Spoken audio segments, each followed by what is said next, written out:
The air over Europe is thick, it's heavy with suspicion. A new kind of curtain, not of iron but of digital mistrust and political tension, is descending across the continent. Eastern borders are no longer sleepy backwaters, they are tripwires for a conflict nobody wants but everyone prepares for. In this charged atmosphere, every piece of military hardware is scrutinized, every exercise is watched, every new technology is a potential game changer that could tip the delicate balance of power. NATO, the lumbering giant of Western defense, keeps its eyes wide open, constantly searching for the next big threat and the next great advantage. This is a world of satellites, spies, cyber warriors, silent submarines. Meet the Saab JAS 39 Gripen. The name means griffin, the body of a lion, the head of an eagle. It's a fitting name. It's a product of Sweden, a nation historically caught between giants, a country that has mastered the art of neutrality and self-reliance. The Gripen isn't just a machine of war, it's a physical embodiment of the Swedish national defense doctrine. It was designed to be tough, smart, and incredibly efficient. It had to be. So what makes it different? Look at it, it's small, it's lean. Compared to an American F-22, Raptor or a Russian Su-57, the Gripen looks almost delicate, but that's its strength. It's a lightweight multi-role fighter, a jack of all trades. The Gripen can take off and land on short, damaged runways. It can even operate from ordinary highways. The exercise was codenamed Arctic Trident. It was a massive NATO war game over the vast, empty skies of northern Scandinavia. The scenario was simple, yet deadly. A simulated aggressor force, a squadron of top NATO fighters. They had established air dominance over a key region.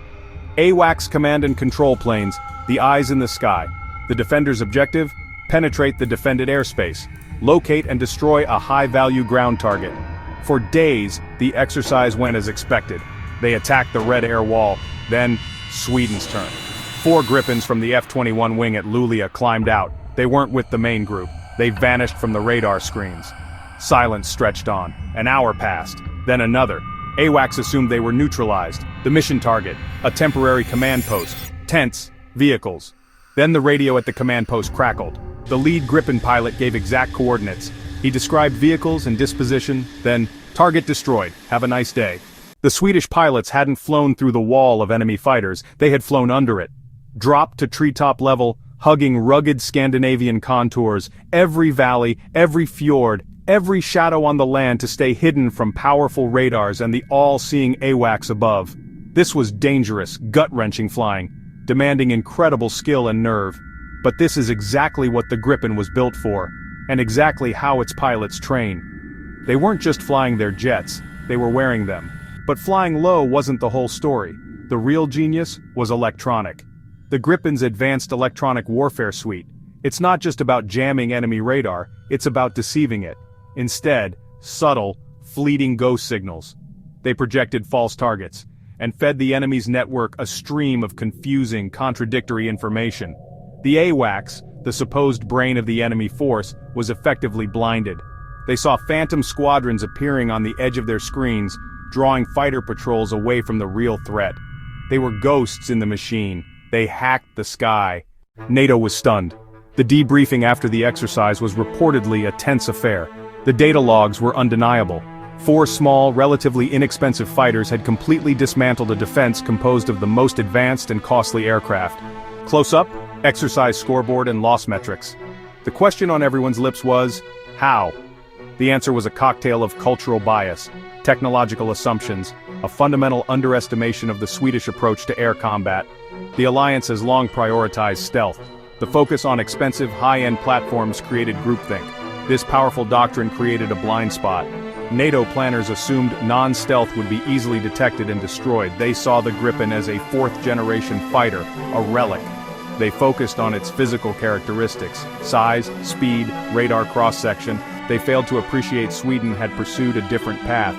Instead of making the jet invisible, they made the entire system deceptive. One Gripen could use its radar while the others stayed electronically silent, sharing the picture. This silent hunting tactic caught NATO off guard. This underestimation reveals a deeper issue. NATO can be slow to adapt. So what is the Gripen's secret sauce? Well, it's not just one thing. It's a combination of 3 key elements that work in harmony. First, revolutionary avionics and sensor fusion. A modern fighter is basically a flying supercomputer. It's bombarded with information from its own radar, from infrared sensors, from ground stations, and from other aircraft. The real challenge is presenting all that clearly and intuitively. The Gripen's cockpit design and software are legendary for that. The pilot isn't just flying a plane, they're managing a network. The systems fuse all incoming data into a single, easy-to-understand picture of the battle space. It automatically identifies threats, suggests tactics, and manages EW systems. That frees the pilot to focus on the big picture, making the right tactical decisions. Second, the advanced data link. This isn't just talking. It's a high-bandwidth, jam-resistant network. It lets a group of Gripens operate as a single, coordinated entity. They share sensor data in real time. What one sees, they all see. One Gripen flies high and scans a wide area. It transmits that data to wingmen flying low and fast. Finally, the electronic warfare suite. It's not just jamming, it's advanced digital deception. It analyzes incoming enemy radar and transmits back a modified signal. That can fool the enemy into thinking the Gripen is somewhere else, or even a different type of aircraft. When you place a Gripen next to an F-35 Lightning II, the contrast is, well, pretty stark. The F-35 is the heavyweight champion. It's a stealth aircraft designed to be nearly invisible to radar. It's packed with the most advanced sensors ever put on a fighter, but it's also incredibly expensive, complex to maintain, and requires pristine, well-defended air bases to operate from.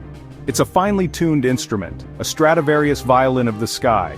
The Gripen, on the other hand, is the challenger from the wrong side of the tracks. It's not a true stealth aircraft, though it does have a small radar signature. It can't carry as many weapons or as much fuel as the F-35. In a one-on-one, head-on fight in open skies, the F-35 would likely win every time. But that's not how the Gripen is designed to fight. The Gripen is the guerrilla fighter, the insurgent. It avoids the head-on fight. It uses its strengths, low-level performance, electronic warfare, and operational flexibility to change the rules of the game. Think of it like a boxing match. The F-35 is the big, powerful heavyweight who wants to stand in the center of the ring and trade knockout blows. The Gripen is the nimble, lightweight fighter who sticks and moves, who uses footwork and clever angles to wear the big guy down. The results of Arctic Trident show that the nimble fighter's strategy can work. They use terrain and electronic deception to bypass strengths and strike at vulnerabilities. It's not necessarily a replacement for these jets, but a supplement, a different set of tools the Alliance now realizes it desperately needs. The events of Arctic Trident are sending shockwaves through the defense establishments of Europe and beyond. The immediate effect is a major reevaluation of threat assessments. For years, NATO's strategic planning has been based on the assumption of air superiority provided by its high-end fighters. The Gripen's success has really punched a hole in that assumption. It's shown that a determined, well-trained adversary with the right equipment doesn't need to match NATO's fleet plane for plane to pose a serious threat. They can use asymmetric tactics to level the playing field. This has huge implications for the balance of power in Europe.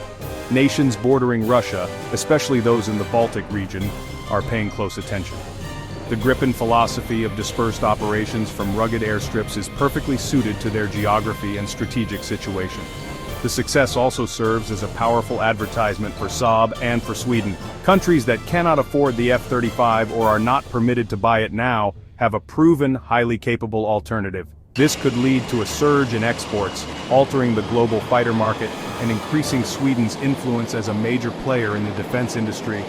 But the biggest ripple is the one spreading through the minds of military planners. The Gripen's performance is a powerful argument against putting all of one's eggs in one basket.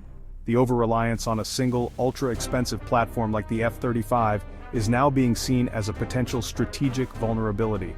The future of air power may not belong to a single do-it-all fighter, but to a mixed fleet of high-end aircraft, low-end aircraft, stealthy penetrators, and nimble electronic warfare specialists. Ultimately, the Gripen's impossible feat was a gift, a wake-up call delivered by a friend. It exposed a weakness before a real adversary could. In the aftermath of Arctic Trident, NATO is faced with some hard questions. The first and most urgent task is to understand and counter the tactics demonstrated by the Gripens. Upgrade electronic warfare systems, improve sensor networks to filter deception, change pilot training. Pilots must learn to fight in a contaminated, confusing electronic environment, learn to distrust their own sensors, rely on older, more fundamental skills. The age of purely digital certainty in the cockpit is over. The Alliance will take a much closer look at the Gripen itself. Sweden is now a NATO partner. Its technology and tactics developed along a unique path. NATO will integrate Gripen capabilities into operational planning. Joint exercises shift from testing Sweden to learning from Sweden. Long-term, this could influence Western fighter design, move away from pure stealth, emphasize advanced EW and powerful networking, emphasize austere operations, efficiency, resilience, deception. A high-low mix, few exquisite fighters and a larger number of cheaper, versatile jets and EW specialists. The ghost from the north forced NATO to look in the mirror. The scramble for answers is on. Lessons will shape Europe's defense for decades. The alliance can become stronger. The alliance can become smarter. The alliance can become more adaptable.